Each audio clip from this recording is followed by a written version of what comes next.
Cabinet Briefing. Firstly, we'd like to apologize for this delay and thank you for your patience. I won't waste much of your time. I'll give you straight to the Chief Secretary to the President Cabinet Office. Thank you very much, Honorable Chair, Ministers, members of the media. Welcome to the post-Cabinet Briefing. As usual, we give this opportunity to the Chair of the Press Briefing team.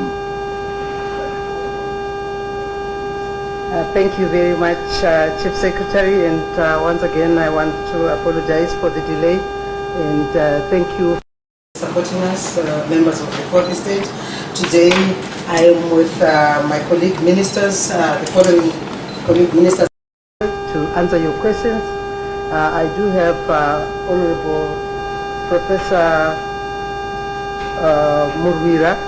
He's standing in for the chairperson of the COVID-19 Task Force, Honorable Mchinguri, and then we Honorable S.B. Moyo, Minister of Foreign Affairs and International Trade, and we have also Honorable Kazembe, our Minister of Home Affairs and Cultural Heritage, to answer your questions. We do have the Minister of Finance and Economic Development, Professor Mbuya, and also the Minister of Primary and Secondary Education, Honorable Matema, is with us also. I just want to check if I've missed any. Oh, yes, we do have the Minister for Public Service, Labour and Social Welfare, Honorable Professor Mavima. Okay, thank you very much. Those are the ministers who are here. Today, Cabinet received an update. This report was on the country's response to the COVID-19 outbreak. The report was presented by the Minister of Defense and War Veterans Affairs as the ad hoc interministerial task force chair. As of the 16th October 2020, Zimbabwe had recorded a total of 8,099 COVID-19 cases, 7,673 recoveries, and 231 deaths. The national recovery rate is 95%. 6,712 of the COVID-19 positive cases are local transmissions. New cases for week 41 stood at 105 compared to 207 in week 40. Regarding the supply of testing consumables, it's worth noting that the 21,080 Gene Expert cartridges in stock are sufficient for over 6 months, giving room for the country to stock up on other consumables required. The Ministry of Health and Child Care is updating guidelines on the wearing of face masks by children in order to strengthen the control and prevention of infection in schools and communities. Cabinet was also advised that following the resumption of domestic and international flights, Lancet, Genau, and pathology laboratories have commissioned testing facilities at Robert Gabriel Mugabe Airport and Joshua Nkomo Airport, and also Victoria Falls International Airports. Monitoring teams have also been dispatched to our land borders, that is Beitbridge, Plumtree, Kazungula, Victoria Falls, Kariba, Chirundu, Nyamapanda, and Forbes border posts. They've gone to assess the state of preparedness of the country land ports of entry to handle how they can handle increased human and vehicular traffic. On materials production, Cabinet notes that there has been an increase in demand for disposable masks and sanitizers. This is following the recent reopening of schools for examination classes. There are adequate stocks of most locally produced PPEs and medicines for supportive management of COVID-19 cases. And satisfactory quantities of raw materials are also there for increased production in the event of a surge in demand. Cabinet continues to remind citizens that COVID-19 regulations are there to protect ourselves and prevent the spread of this pandemic, and therefore it should be adhered at all times. Concerning the protection and support of vulnerable groups, it is highlighted that a total of 51,308 beneficiary households were paid a total of 30,000,000 $813,019 under the Urban Cash for Cereal program. In addition, a total of 66,509 beneficiary households were paid $39,978,559. These are allowances for the COVID-19 induced transitory poor, with more to be paid as Treasury continues to avail the required cash for this form of relief.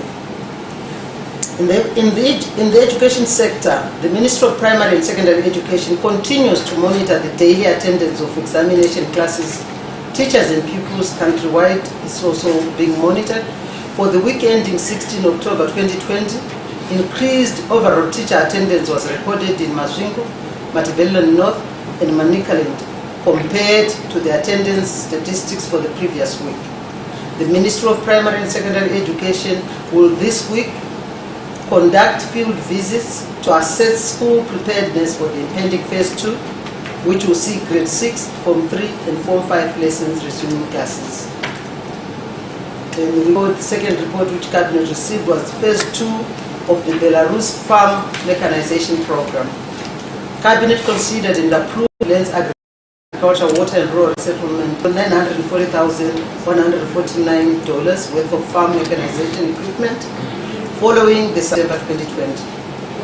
The 1,337 tractors and 5 disc harrows and 16 combine harvesters will be supplied under Phase 2, and this will raise the mechanized tillage area by 133,700 hectares.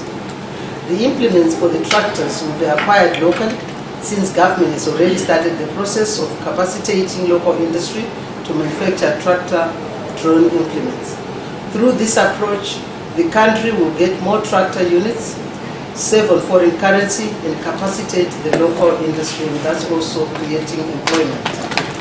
Then the next report was on the proposed toll manufacturing of dipping chemicals for the National Dipping Program. This report was presented by the Minister of Lands, Agriculture, Water and Rural Settlement, Honorable Dr. Masuka, and this is a very important one on the proposal on toll manufacturing of dipping chemicals for the National Dipping Program, and this was adopted by Cabinet. Having noted the challenges faced by farmers across the country and the heavy livestock losses due to tick-borne diseases, government has put in place the proposed toll manufacturing program. Under this program, the Department of Veterinary Services will procure imported raw materials, while Chemplex will locally produce materials which are required for the manufacture of the dipping chemicals.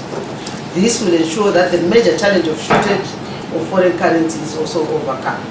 Large savings in the total cost of production will also be realized when the government imports just the raw materials from international suppliers, whilst Chemplex concentrates on toll manufacturing for government. Then the report which the Cabinet also received reports on the 600-day cycle projects. These reports give a progress report in the implementation of the 600-day cycle projects were given by several ministers, that's Ministers of Home Affairs and Cultural Heritage, Minister of Foreign Affairs and International Trade, Minister of Finance and Economic Development, Minister of Health and Child Care, Minister of Justice, Legal and Parliamentary Affairs, and Minister of Information, Publicity and Broadcasting Services.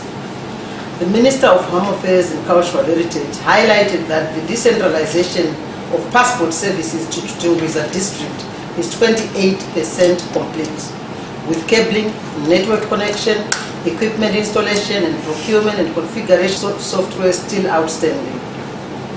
The Mbuya Nehanda Memorial Statue is now 70% complete, and the statue is now ready for mounting. It will be mounted once the base structure is complete.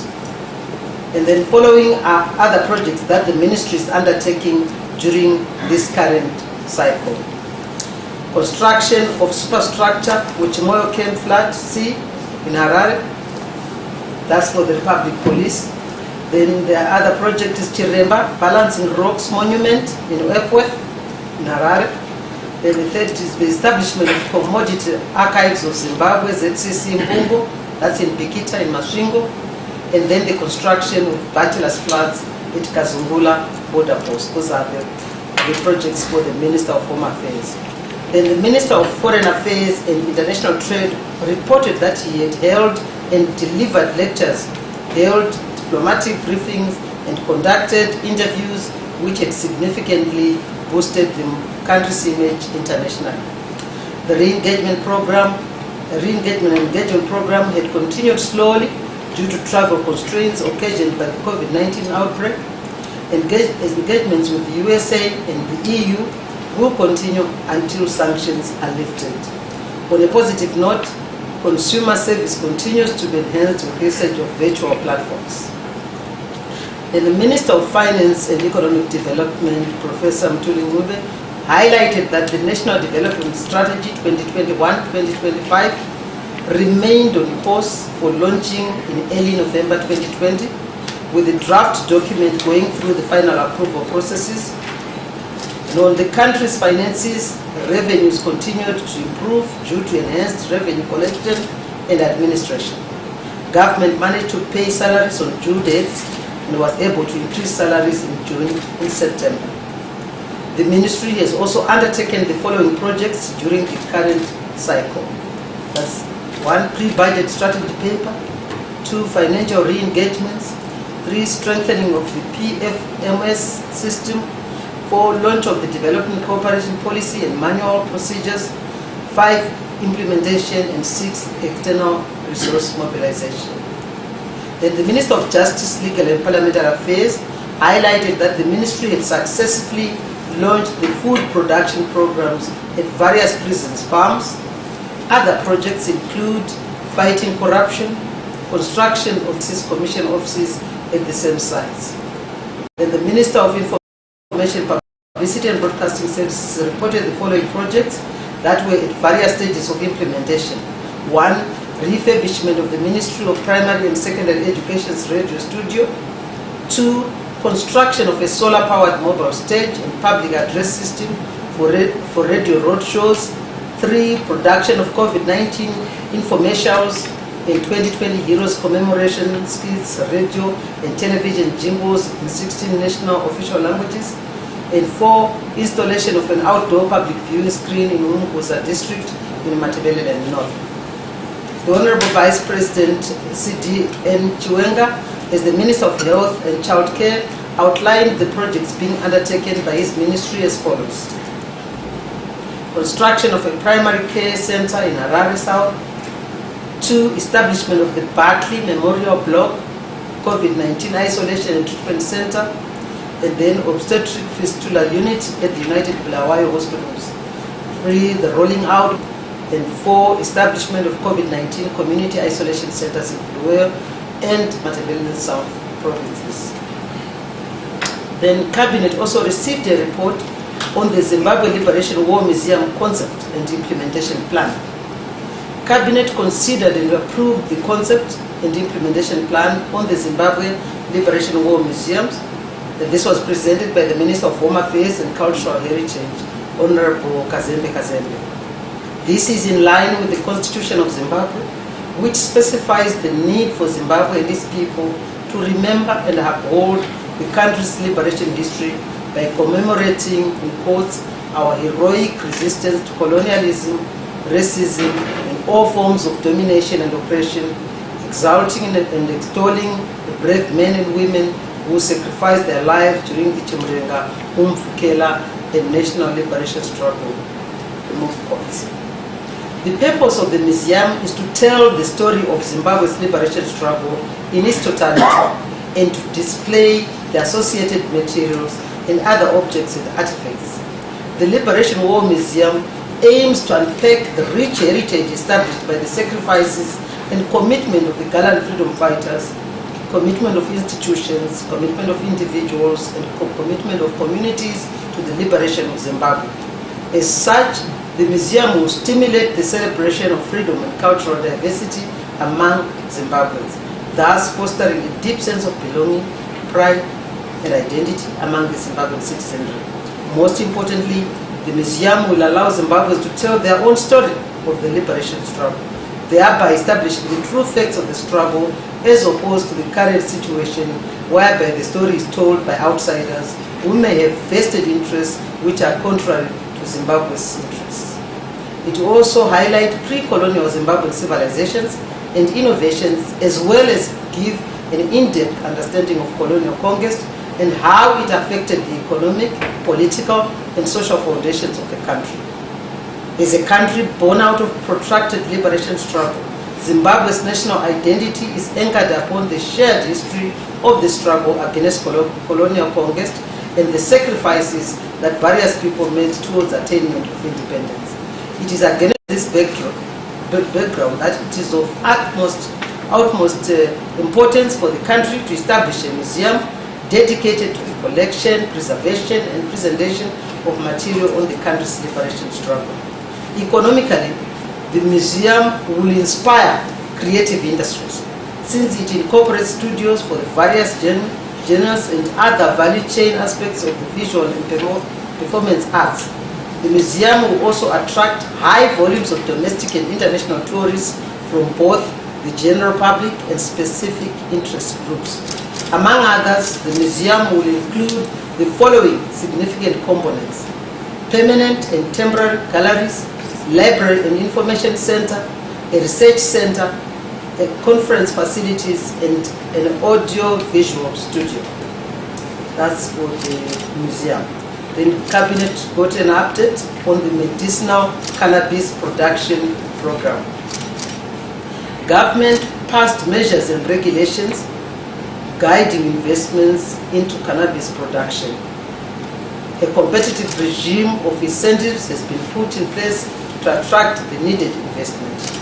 Details in that regard can be obtained through the Zimbabwe Investment Development Agency, ZIDA. Then last but not least, Cabinet received a report on the proposed review of board fees and sitting allowances for non-executive directors of our public entities. Cabinet considered and approved a proposal to review upwards the board fees and sitting allowances of non-executive directors for state enterprises and parastatals. The fees and allowances were last reviewed in October 2019. I thank you sincerely for listening. Now, come to you, Chief Secretary. Thank you. Thank you, Honorable Minister. Now we are giving members of the media the opportunity to ask questions. Who wants to start the ball rolling?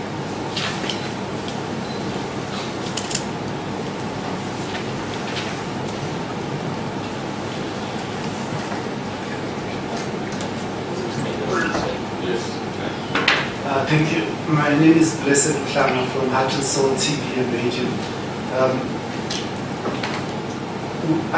Most of the parastatals are not performing, and the Ministry of Finance has put out a plan to dispose some of these non-performing parastatals who are eating into the fiscus. So, what is the rationale of increasing board fees and allowances for entities that are actually non-performing and that you want to shed off? And the other question is that you noted that there's going to be an update on mask wearing regime. I just wanted clarity. The police are demanding that people, when you're driving, even by yourself in your private car, you should be wearing your mask. What is the rationale of that line of thinking? Is that the law, or is the police acting at their own will? Okay. Any volunteer?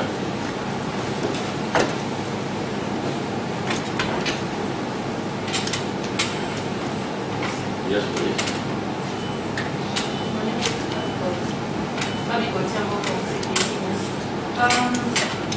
From the report, I noticed that from the Ministry of cancer. We are in breast cancer market, nothing is being said, and from what we are seeing, cancer is one of, treatment for cancer is one of the most expensive, but there's nothing which is being said. What's the government doing to cushion those who are suffering from cancer? Okay, at the back. Yes, please. Okay, thank you. My name is Gvt Increases. I'm a finance journalist. My question is going to be going to the Minister of Home Affairs pertaining the projects that are being done in the 100-day cycle. We understand that the Mbuya statue is now 70% complete, and the other project, which is a decentralization of hospital services in Mbuya, is around 28%. So I would want to know what's the rationale that's being used in terms of prioritizing these projects in the 100-day cycle, so that at least we have projects that directly benefit the people mostly prioritized. Thank you. Okay. Next question.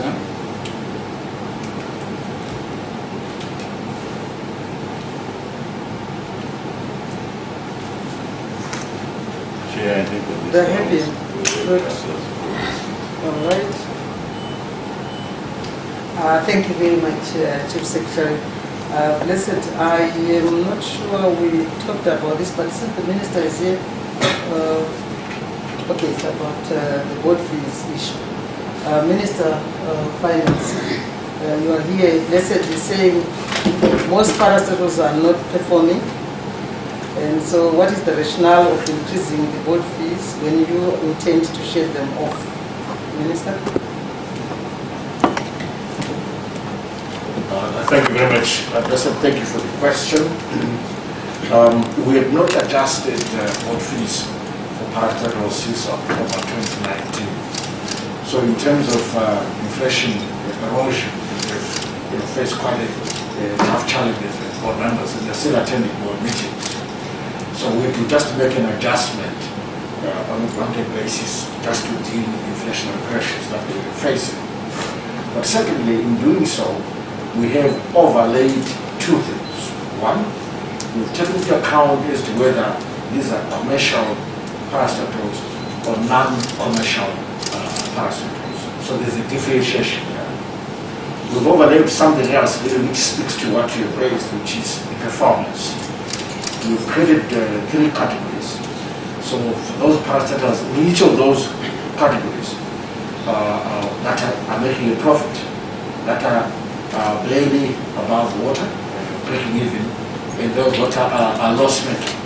And again, the increases differ according to the performance of these parastatals. So we've overlaid the performance issue that you rightly pointed out. But the principle of raising board salaries or board sitting fees is the right one in the face of inflation, and the fact that we've done nothing about it as government since October 2019. Thank you very much. Thank you very much, Honorable Minister President. And then his second question, I'm not sure whether this is going to the chairperson of the task force or to Minister Kazembe, since you are here. Maybe he says this is what he has observed, right? He said police are demanding that even when you're driving alone in the car, you should be donning your mask, otherwise you're in trouble. And he says, what is the rationale? Minister Kazembe. I'll defer to the chairperson. To the chairperson, yeah, I thought so, yeah.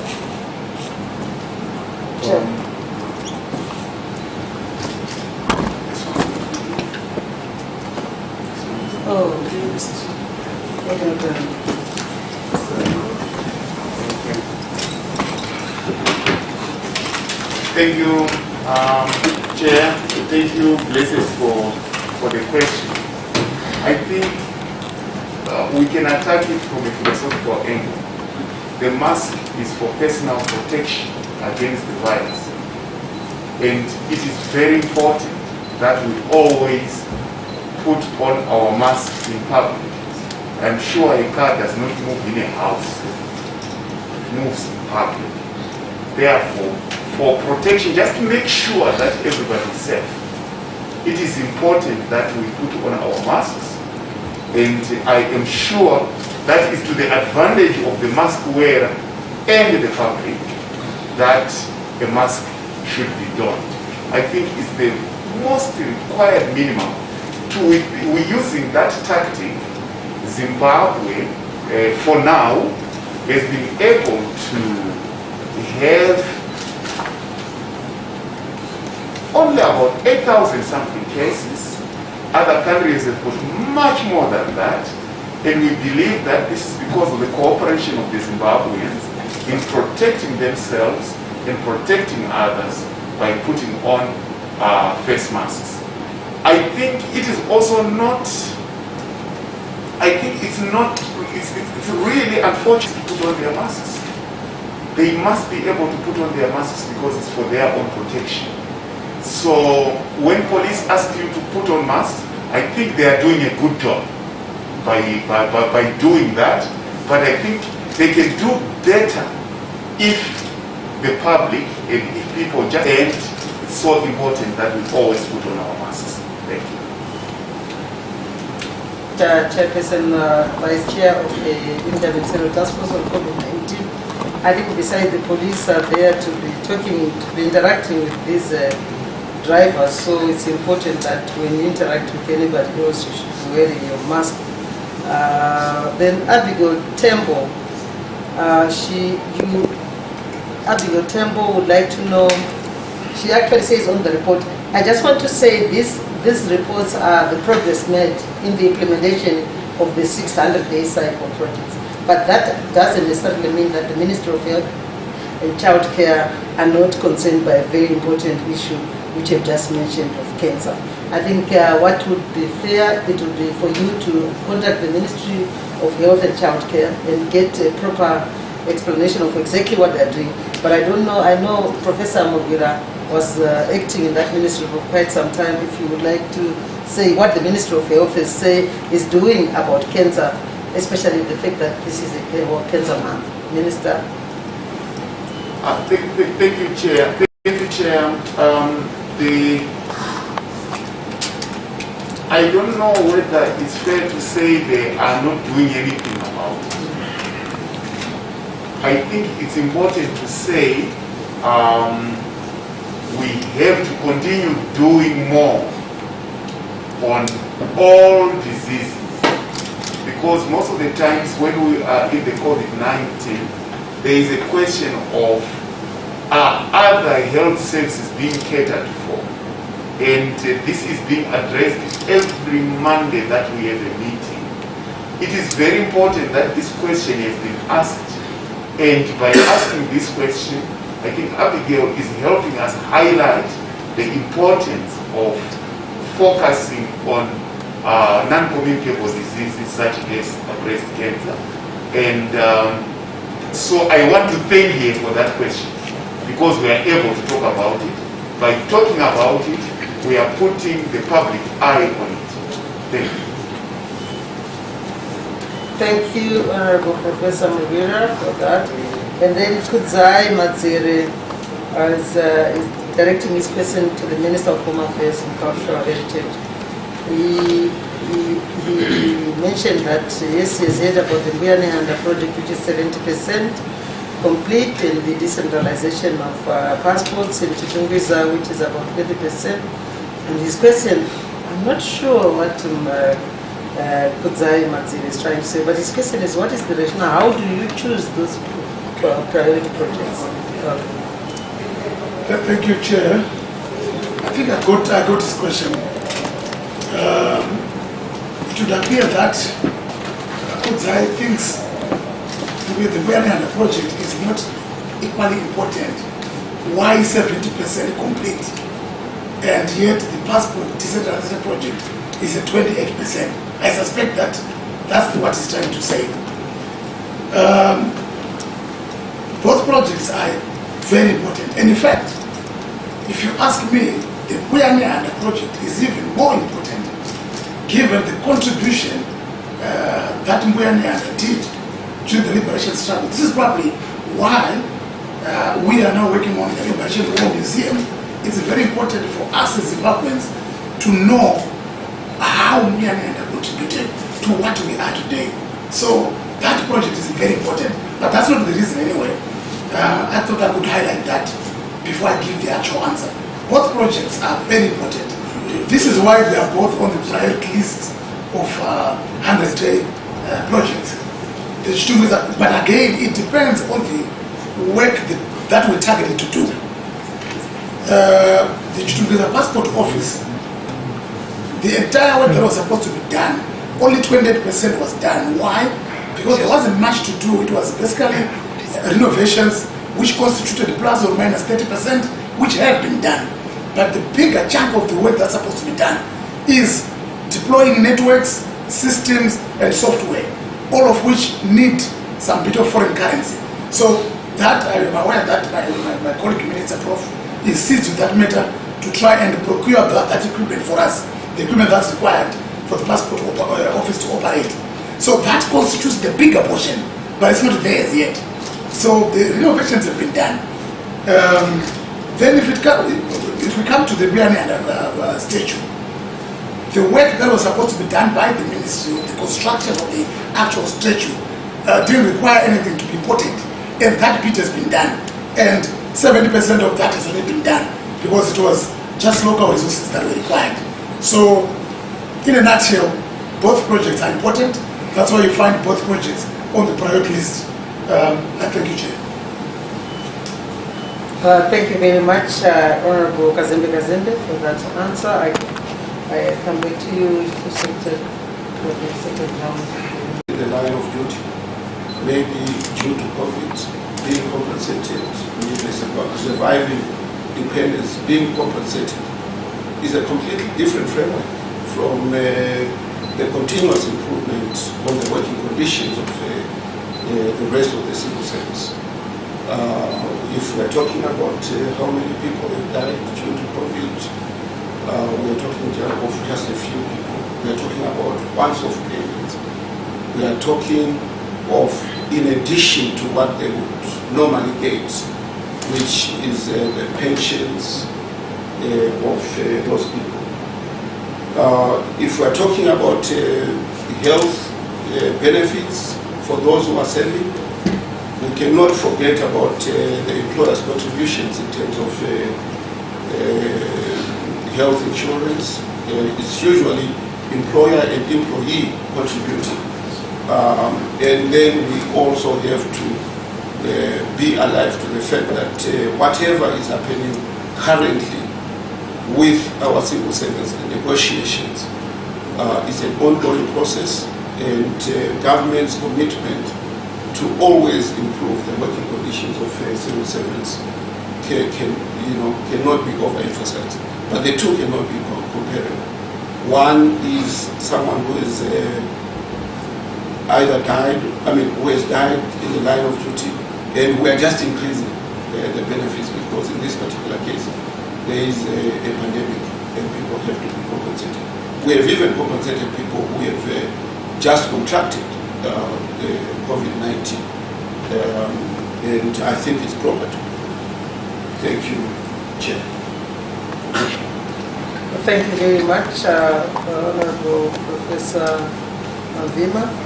And the last but not least person is from Mazire. What's your first name, sir? Your first name? Kudzai. Your Kudzai Mazire. Yes, and this is the, you actually know because you asked him. Yes, he is happy that the Minister of Home Affairs is here today.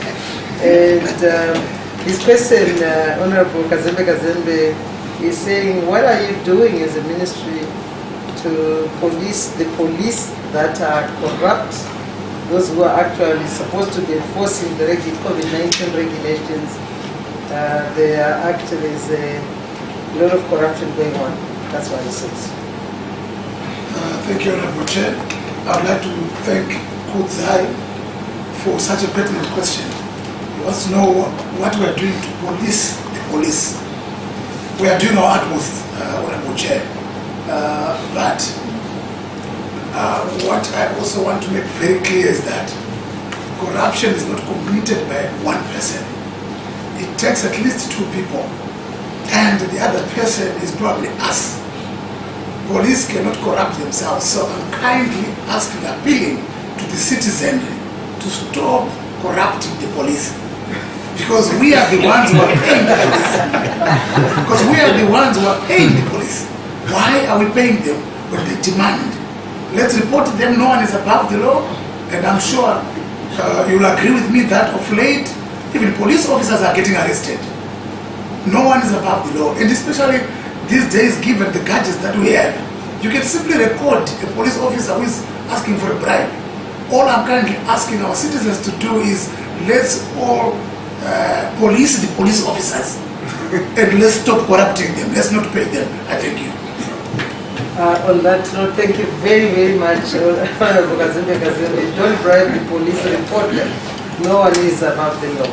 I want to thank you very much. I want to thank my colleague ministers, and thank you, and